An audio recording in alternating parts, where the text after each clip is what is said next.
energy was there and also in the locker room at halftime. Just really showed that our guys are understanding the fight that it takes each and every week in a SEC game for 4 quarters to get a win. And so got a couple takeaways that were key.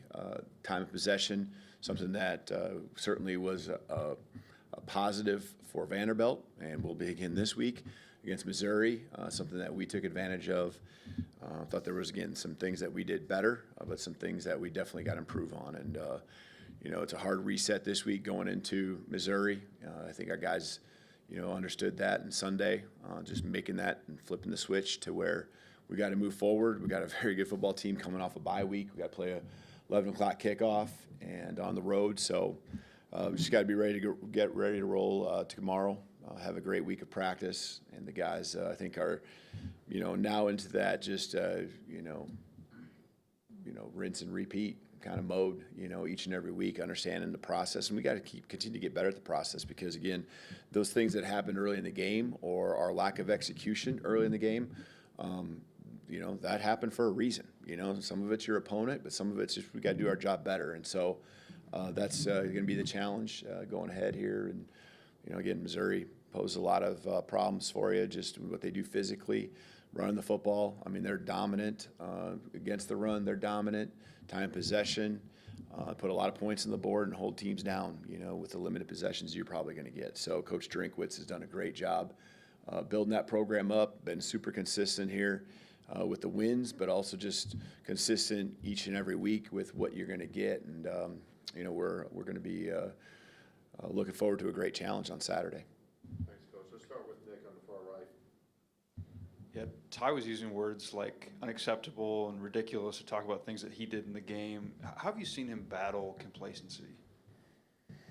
Yeah, I mean, I don't think there's a reason to be complacent yet, because we've been, still early in the season, and just that's the way we talk in the program. Just with it ain't good enough. Like there's so much area, and you're working on things, and you want to acknowledge improvement, and you want to acknowledge the ways that we fight, but from an execution standpoint, there was a lot of stuff that we can do better. And I think Ty recognized that. He felt that. You can, we're addressing it on the sideline. He can feel it. He knows what it's supposed to look like, and he understands. And he's past the point now where he's got to try to prove to people that he can do it. He's done it at a high level. So now it's about his leadership with our team, and helping us be the best version that we can each and every week as we improve.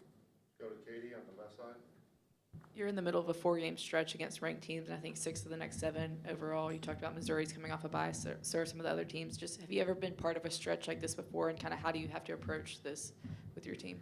Yeah, I think there's always been times where you look at a month and you're like, back in whatever month in the spring, the schedule comes out and you're like, okay, that's going to be a grind. But you don't even look at it that way. You look at one game and you focus on that one game, and that's what we did against Georgia, and that's what we did against Vanderbilt, and now that's what we got to do against Missouri. You focus on only that game, and when you do it, all of a sudden you find yourself going through the month and you're like, okay, like we've gotten better, and okay, we got the win, and again, just focusing on the process, focusing on what it has to look like as we refine everything we're doing. Just competing at the highest level. When you just focus on those things that you can control, the schedule, you work through it one by one, and you end up usually, if you got the talent and you got the people and you catch a break here and there, you end up on the right side of it. Let's go to Charlie on the right side. Yeah, Coach Grubb actually said that the red zone execution was poor on Saturday. What did you just see in that area of the field? I mean, it's different things, right? We talk about, Ty, and a lot of attention always goes to the quarterback, and he even acknowledged, there's things he knows he can do better there. So it's just, to me, it's just execution as a whole. It's understanding the situation you're in. What's going to hurt us is going to be negative plays. Being behind the chains is emphasized even more as you move closer to the red zone and in the red zone. And so it's going to hurt you out in the middle of the field when you're behind the chains, but as that space continues to shrink and the defense is going to throw some more things at you because they're, a little more desperate too and have their way of going about things. You got to execute. You got to adjust as you move the ball into that area. We got caught behind the chains. We ended up with some plays that weren't executed and didn't get the yards we need to put ourselves in good, favorable down and distances. Go to Chase on the far left. Yeah, Coach Grubb mentioned that Jaden Roberts will probably see some action this week. He didn't against Vanderbilt. Just to be clear, was he dinged up, or is it more a situation where y'all are trying to get looks from other guys? Or Yeah, I mean, it's competitive right now at those positions. It's more than just his. And guys are competing in practice, and that's, to me, a big part, of what you got to do. And the comeback for him has been progressing. And I think that's why you probably feel the vibe from Coach Grubb and the words he said. But he's got to just keep doing it. And that's what we ask of every guy, some of these guys have gotten chances to get on the football field and taken advantage of it, and that's made it harder for others who maybe have had roles that were assumed. But it's competitive, and Jaden, love Jaden. What a great kid, and got a lot of potential, and so just he's going to keep working. Got a couple more questions on the left side of the room here. Let's start with Colin, then go to Emily Grace. Hey, Kalen. How would you assess Connor Talty's performance, I guess, over the first 5 weeks, but specifically against Vanderbilt? Yeah, disappointed in that first kick, but really you think about putting yourself in his shoes, and you miss that first one, and I think the next one was a tie game and a pretty important kick when he had to go back out there, and for him to respond, eliminate any thoughts that might be in your head and move forward, and then make another one and make the three that were important in the score, being what it was. Even the one with the angle, you can overthink that too, and at the end of the game to make it a 9-point game. That's an important kick and an important time. And, it's not just him, too. It's everyone else working in unison with the snap and the hold. Thought he responded well. There's nothing you can do about it when you do miss that one. Yeah, we want those points. But I thought his response was really good. Let's go to Emily Grace. Coach, the connection between Ty and the wide receiver room seems to be really strong. What is that dynamic like from your perspective at practice and off the field? Yeah, I think they feel it. They feel what they're capable of. And so they continue to, I think, do a better job of understanding what the calls are, what Coach Grubb's looking for, what the staff's looking for, why we're running these plays, what the problems are that we can pose for the opponent when we execute. And then it's being at the right place at the right time, and then the ball placement will be there, and that leads to yards after catch. And so they're feeling that, and they know we'll go to them when they execute. So work on practice, talk it through, make sure if there's something that didn't feel right in practice or in the game or something different than what the look is that we did see throughout the week, they're all over it. They're proactive, and I think that's what great teams do, and that unit working together, it's been fun seeing their growth. Let's go to Jamie, right in front. Hey, Coach, coming off momentum from back-to-back emotional wins over Georgia and Vandy, how do you guard against the trap game mentality this week, and what reminders do you lean on to keep your guys sharp and focused? Yeah. I mean, they're 5-0.